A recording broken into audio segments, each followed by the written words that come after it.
কলার মোচা আর খোসা দুইটাই কিন্তু বিরক্ত লাগে। কলার মোচা যদি আপনি ভালো করে রান্না করতে না পারেন তাহলে কিন্তু এটা খাওয়া যায় না। আর খোসা যদি কেউ আপনাকে দেয় সেটা যদি ফেরত না দিতে পারেন তাহলে কিন্তু আপনার রাতের ঘুম হারাম হয়ে যায়। তো তৃপ্তি করে ভাত খাওয়ার জন্য হলেও কিন্তু এই কলার মোচার রেসিপিটা একদম অসাধারণ। আসসালামু আলাইকুম, সবাই কেমন আছেন? আলহামদুলিল্লাহ আমিও ভালো আছি, আশা করি আপনারাও ভালো আছেন।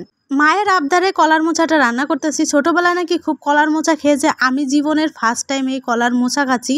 আঞ্চলিক ভাষায় এই কলার মোচাটা আপনাদের এখানে কী নামে পরিচিত সেটা কিন্তু অবশ্যই জানাবেন। আর ভিডিওটা ভালো লাগলে শেয়ার করে দিবেন যাতে কলার মোচা রান্না করার আগে টুক করে দেখে নিতে পারেন। তো কলার মোচা থেকে এইগুলাকে কি বলে আমি জানি না, এইগুলাকে মেবি ফুলই বলে। তো কলার মোচা থেকে আমি এই ফুলগুলা ভালো করে ছড়িয়ে নিয়েছি।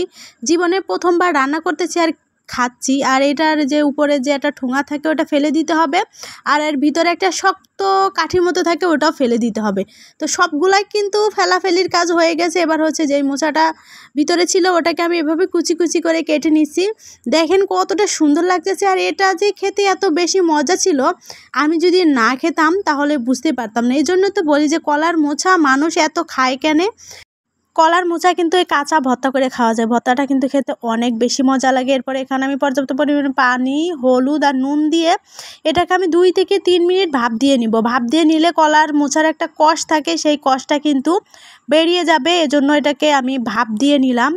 আপনারা কারা কারা এটা খেয়েছেন অবশ্যই জানাবেন, আর খেতে কেমন লাগে সেটা তো জানাবেন। আমি খেয়েছি, আমার কাছে কিন্তু অনেক বেশি মজা ছিল। তো এইটাকে বেশি জাল করা যাবে না, 2 থেকে 3 মিনিটই জাল করতে হবে, যতক্ষণ না কষ পানিটা বের হয়। দেখেই বুঝতে পারতেছেন যে কীরকম পানিটা কালো হয়ে গেছে, কষটা বের হয়ে গিয়েছে।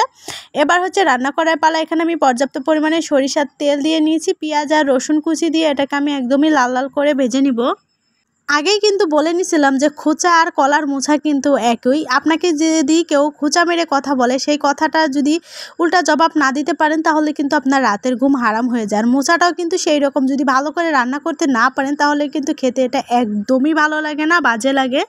আমি এখানে বেশি কিছু অ্যাড করি না। এখানে আমি আদা রসুন বাটা দিয়েছি আর হচ্ছে শুকনো মরিচের গুঁড়া দিয়েছি, দিয়ে মরিচটাকে ভালো করে কষিয়ে তারপরে এখানে আমি মোচাটা দিয়ে নিলাম।